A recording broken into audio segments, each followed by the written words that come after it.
Welcome back guys. Aston villa এই টিমটা এবার গোটা ইউরোপের বড় বড় টিমগুলোকে সারপ্রাইজ করে দিতে পারে। 2023-24 প্রিমিয়ার লিগ ক্যাম্পেনটা উনাই এমরির আন্ডারে অ্যাস্টন ভিলার কাছে একটা স্বপ্নের সিজন ছিল। প্রেমে ফোর্থ ফিনিশ করেছিল তারা। প্রায় 41 বছর পর চ্যাম্পিয়ন্স লিগের জন্য কোয়ালিফাই করেছে অ্যাস্টন ভিলা। শেষ তারা চ্যাম্পিয়ন্স লিগ খেলেছিল সেই 1983 সালে। এই সামার ট্রান্সফার উইন্ডোতে উনাই এমরির এই অ্যাস্টন ভিলা কিছু ইমপ্রেসিভ সাইনিংও করিয়েছে। অ্যাস্টন ভিলার জন্য 2024-25 ফুটবল সিজনটা গুরুত্বপূর্ণ হবে।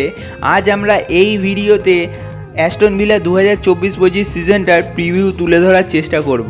অ্যাস্টন ভিলা নিয়ে কথা বলতে গেলে প্রথমেই আপনাদের জানতে হবে লাস্ট সিজনে ভিলা কেমন পারফরমেন্স করেছে। 2022-23 সিজনে উনাই এমরি যখন অ্যাস্টন ভিলার কোচ হয়ে আসেন তখন ভিলা পায় রেলিগেশন হতে বসেছে। সেখান থেকে ভিলা একটা দুর্দান্ত কামব্যাক করে সেই সিজনে প্রেমে 7th পজিশনে ফিনিশ করে। ইউরোপা কনফারেন্স লিগের জন্য নিজেদের স্পটটা পাকাও করে অ্যাস্টন ভিলা। 2023-24 সিজনে বড় অংশ জুড়ে অ্যাস্টন ভিলা সামঞ্জস্যপূর্ণ থাকলেও কিন্তু 2024 বছরের শুরুর দিকে অ্যাস্টন ভিলার একটু খারাপ ফর্ম আমরা দেখতে পারি। ক্যাম্পেনের শেষের দিকে অ্যাস্টন ভিলা তাদের শেষ 10টি ম্যাচের মধ্যে মাত্র 3টিতে জয় পায় এবং শেষ 4টি ম্যাচে তারা জয়হীন ছিল। তবুও এটা তাদের প্রিমিয়ার লিগে ফোর্থ স্পটটা নিশ্চিত করে চ্যাম্পিয়ন্স লিগের জন্য কোয়ালিফাই করার জন্য যথেষ্ট ছিল। স্পার্সের থেকে তারা 2 পয়েন্টে এগিয়ে ছিল।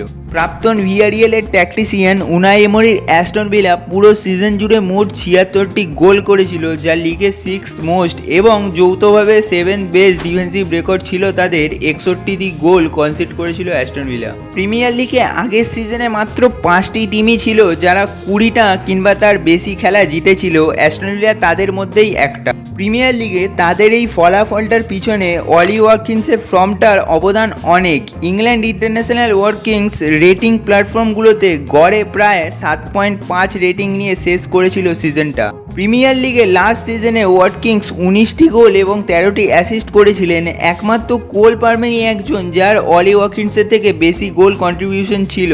ওয়াটকিংসই ভিআর জন্য তাদের মেন ম্যান বারবার প্রমাণ হচ্ছিল। আশা রাখছি এই সিজনেও অলি ওয়াটকিন্স অ্যাস্টন ভিলার জন্য তার সেই ফর্মটা কন্টিনিউ করতে পারবেন। এবার আসি এই সামার ট্রান্সফার উইন্ডোতে অ্যাস্টন ভিলাতে কি হচ্ছে। ভিলা পার্ক চুপচাপ থাকলেও নিজেদের ইমপ্রেসিভ অ্যাক্টিভিটিটা করে যাচ্ছে এই উইন্ডোতে। মুসা ডিয়াবি জাস্ট একটা সিজন ক্লাবের সাথে কাটানোর পর ক্লাব ছেড়ে আল ইত্তিহাদে জয়েন করেছেন। এই ডিয়াবির লাস্ট সিজনে 14 গোল কন্ট্রিবিউশন ছিল। তিনি ভিলার জন্য একটা মিস হবেন। ডগলাস লুইস একজন ইনফ্লুয়েন্সিয়াল মিডফিল্ডার। অ্যাস্টন ভিলার জন্য আগের সিজনে 9টি গোল এবং 5টি অ্যাসিস্ট করেছিলেন। তিনি জুভেন্টাসে যোগ করেছেন। মাত্র চোখটা বন্ধ করে খুললেই দেখতে পাবেন যে অ্যাস্টন ভিলা তাদের স্টার্টিং 11 থেকে 28 গোল কন্ট্রিবিউশন হারিয়ে ফেলেছে।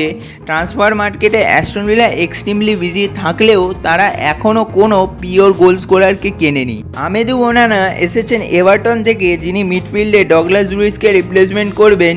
ইয়ান মার্সানকে চেলসি থেকে নিয়ে এসেছে তারা। মার্সান লেফট ব্যাক স্পটটা কমপ্লিট করবেন। ফিলোজেনে, ক্যামেরুন আর্চার এবং রোজ বার্কলি ক্লাবে ফিরেছেন এবং স্যামুয়েল জুনিয়র ও খুবই ট্যালেন্টেড আর্জেন্টাইন মিডফিল্ডার এনজো বারেনিচিয়াকে জুভেন্টাস থেকে নিয়ে এসেছে অ্যাস্টন ভিলা। এই ট্রান্সফারগুলোতে অনেক ট্যালেন্টেড প্লেয়াররা থাকলেও কোনো পিওর গোল স্কোরার নেই।